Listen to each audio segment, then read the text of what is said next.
चोल काल से संबंधित क्वेश्चन देखेंगे। देखिए सभी परीक्षाओं के लिए बहुत महत्वपूर्ण है। पहला क्वेश्चन देखिए कह रहा है कि 9वीं शताब्दी ईसा पूर्व में किसके द्वारा चोल साम्राज्य की नींव रखी गई थी। तो चोलों का उल्लेख देखिए पहले तो कहाँ मिलता है। चोलों का उल्लेख किस में मिलता है? अशोक के सेकंड शिलालेख में मिलता है। किस में मिलता है? अशोक के सेकंड शिलालेख में मिलता है, वर्तिका में मिलता है, महाभारत में मिलता है और इंडिका में मिलता है। तो चोलों का उल्लेख कौन कर रहा है? अशोक के सेकंड शिलालेख में मिलता है। और चोलों के सिक्कों का ढेर कहाँ मिलता है? धवलेश्वर से मिलता है। बहुत बार पूछा जा चुका है कि चोलों के सिक्कों का ढेर कहाँ मिला है? ये धवलेश्वर से मिला है। ठीक है, तो चोल लोग किसके सामंत थे? ये पल्लवों के सामंत थे। याद रखें, चोल लोग किसके सामंत थे? पल्लवों के सामंत थे। पूछा जा रहा है स्थापना किसने की थी? तो ये विजयाला ने की थी। इनकी उपाधि क्या थी? नरकेसरी इनकी उपाधि थी। ठीक है, इनकी उपाधि कौन सी थी? नरकेसरी उपाधि थी। और इन्होंने तंजौर को जीत पर इसी को अपनी राजधानी बनाया था। तो आंसर इसका क्या हो जाएगा? सी हो जाएगा। नेक्स्ट क्वेश्चन देखिए कह रहा है कि चोल वंश का संस्थापक कौन है? चोल वंश का संस्थापक कौन है? विजयाला है। और ये किसके चोल लोग किसके सामंत थे? बहुत ही इंपॉर्टेंट है, पूछा जाता है बार बार। तो किसके सामंत थे? पल्लवों के सामंत थे।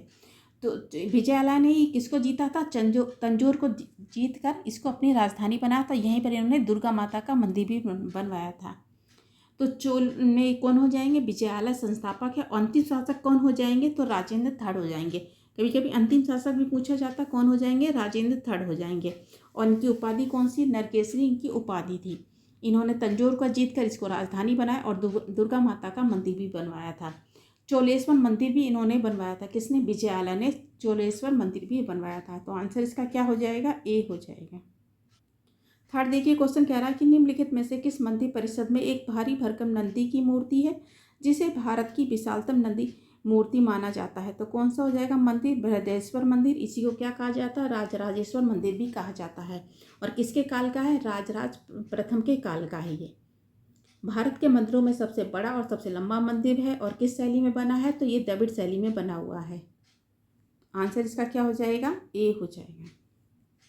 नेक्स्ट क्वेश्चन देखिए कह रहा है कि तंजौर का बृहदेश्वर मंदिर निर्मित हुआ है शासनकाल में चोल सम्राट कौन था? तो कौन था? ये राजराज प्रथम हो जाएंगे। कौन हो जाएंगे? राजराज प्रथम हो जाएंगे। इनका अगर काल देखें तो 995 से लेकर 1014 तक का काल है। और इन्होंने चेरों की नौसेना को परास्त किया था। तो चेरों की नौसेना को परास्त किसने किया था? राजराज प्रथम ने किया था। और इन्होंने कौन सी उपाधि धारण की थी? शिव पाद शेखर की इनकी उपाधि है। और इन्होंने क्या करा था? राजराज प्रथम ने अनुराधापुर के स्थान पर पेलुनुआ को अपनी राजधानी बनाया, जिसका नाम क्या रखा? जन्नाथ मंगलम रखा था। किसको बनाया था? पेलुनुआ को अपनी राजधानी बनाया अनुराधापुर के स्थान पर। ठीक है, किसको बनाया? पेलुनुआ को अपनी राजधानी बनाया और इसका नाम क्या रखा? जन्नाथ मंगलम रखा था। तो चोलों में 3 राजा हैं जिन्होंने अपने चीन दूत भेजे थे। कौन हो जाएंगे? एक तो राजराज प्रथम हो जाएंगे, दूसरे राजेंद्र फर्स्ट हो जाएंगे और तीसरे कुलोतुंग हो जाएंगे। ठीक है, फर्स्ट हो जाएंगे। तो राजेंद्र फर्स्ट है। इन्होंने ही 2 बार चीन दूत भेजे थे। तो पूछा जा सकता है चोलों में किसने 2 बार चीन दूत भेजे हैं? तो ये हो जाएंगे राजेंद्र प्रथम हो जाएंगे। बृहदेश्वर मंदिर का निर्माण द्रविड़ शैली में किसने बनवाया था? तो ये राजराज प्रथम के काल का है। और इन्होंने क्या काम किया था? इन्होंने यानी कि जो श्रीलंका के थे महेंद्र, कौन थे? श्रीलंका के महेंद्र को बंदी बनाया था, इनको परास्त किया था। पूछा जा सकता कि उत्तर भारत के राज्यों को किसने जीता है? तो ये राजराज प्रथम ने जीता था। तो आंसर इसका बी हो जाएगा। नेक्स्ट क्वेश्चन देखिए कह रहा है कि चोलों का राज्य किस क्षेत्र तक फैला था? तो किस क्षेत्र तक फैला था? देखिए कृष्णा तथा तुंगभद्रा नदी से लेकर इनका राज्य का विस्तार मिलता है। उरैयू, कावेरीपत्तम और तंजौर यानी तंजौर चोलों के अधिकार में था ये। इसलिए क्या आंसर इसका क्या हो जाएगा? कोरोमंडल तट हो जाएगा और दक्कन के कुछ भाग हो जाएंगे। तो आंसर इसका डी हो जाएगा। पूछा जा रहा है कि चोलों की राजधानी क्या थी? चोलों की राजधानी क्या थी? तंजौर थी। और विजयाला ने इसको तंजौर को जीत कर इसको अपनी राजधानी बनाया था। यहीं पर क्या है? दुर्गा माता का मंदिर भी बनवाया था। तो आंसर इसका डी हो जाएगा।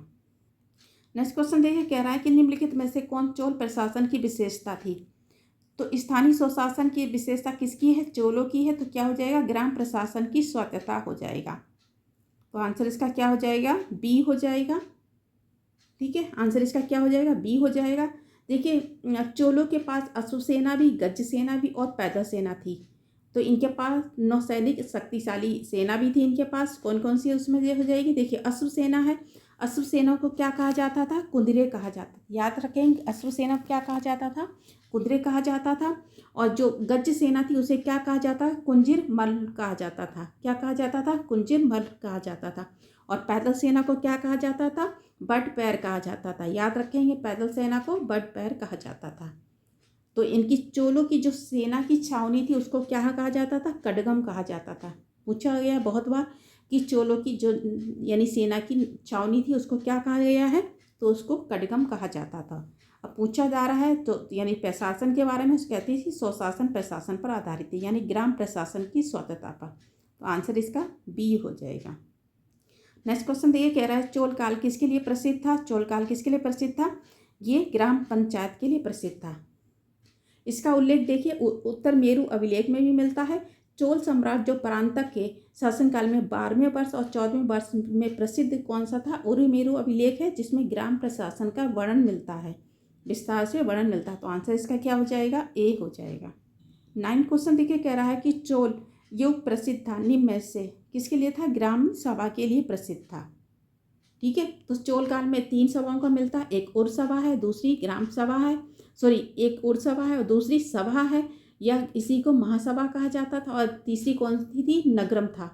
तो जो उर सभा थी वो सामान्य प्रकार की सार्वजनिक साधारण लोगों की सभा थी, और जो सभा या महासभा थी वो गांव के वरिष्ठ ब्राह्मणों की थी, और नगरम थी व्यापारी समुदाय से थी। तो आंसर इसका क्या हो जाएगा? बी हो जाएगा। नेक्स्ट क्वेश्चन देखिए, कह रहा है कि किस दक्षिण भारतीय राज्य के उत्तर ग्राम प्रशासन था? तो उत्तम ग्राम प्रशासन किसके काल में था? ये चोल काल में था। ठीक है, स्थानीय स्वशासन पर आधारित थी। तो आंसर इसका क्या हो जाएगा? सी हो जाएगा। 11 देखिए, क्वेश्चन कह रहा है किसी प्रशासनिक प्रणाली की अद्वितीय विशेषता ग्राम स्वतंत्रता पर विकसित थी? तो कौन सी हो जाएगी? विकसित यानी विकास थी। तो कौन सा हो जाएगा? ये चोल हो जाएगा। ठीक है, कौन सा हो जाएगा? ये चोल हो जाएगा। चोल में देखिए 6 प्रांतों में विभाजित था, मंडलम, कोट्टम, नाडु जिसे कहा जाता, नाडु यानी जिले, और ग्राम को कुर्रम कहा जाता था। तो आंसर इसका बी हो जाएगा।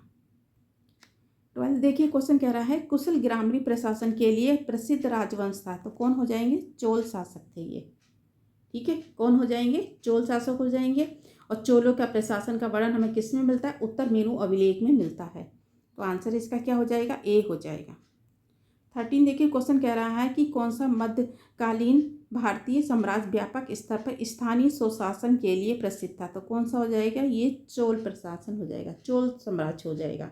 ठीक है, और कैसा था? स्थानीय स्वशासन पर ये था। तो आंसर इसका क्या हो जाएगा? बी हो जाएगा। ठीक है, नेक्स्ट क्वेश्चन देखिए, कह रहा है कि चोले के अधीन ग्राम प्रशासन में बहुत से ब्यौरे दिए गए शिलालेखों में से कहाँ पर मिला? ये कौन सा है? तो हमने बताया था उत्तर मेरु अभिलेख है। देखिए, बरियम एक सदस्य बनने के लिए उम्र कितनी थी? 35 से 70 वर्ष होनी चाहिए इसकी आयु। जिसके पास यानी क्या होना चाहिए? यानी 1.5 एकड़ भूमि होनी चाहिए, और उसके भूमि पर अपने यानी कि भूमि पर मकान बना होना चाहिए, और वह वैदिक मंत्रों का ज्ञाता होना चाहिए। तो बरियम का सदस्य होने के लिए कितनी उम्र होनी चाहिए? 35 वर्ष से 70 वर्ष होनी चाहिए। जिसके पास 1.5 एकड़ भूमि हो, जिस पे अपना भूमि पर मकान बना हुआ होना चाहिए, और वैदिक मंत्रों का ज्ञाता हो। तो आंसर इसका क्या हो जाएगा? पूछा जा रहा। तो यानी प्रशासन का वर्णन सबसे ज़्यादा इसमें मिलता है, उत्तर मेरु अभिलेख में मिलता है। ये परांतक जो चोल शासक है, परांतक के शासनकाल के 12वें और 14वें वर्ष के प्रसिद्ध ये उत्तर मेरु अभिलेख है, जिसमें ग्राम प्रशासन का विस्तार से वर्णन है। तो आंसर इसका डी हो जाएगा।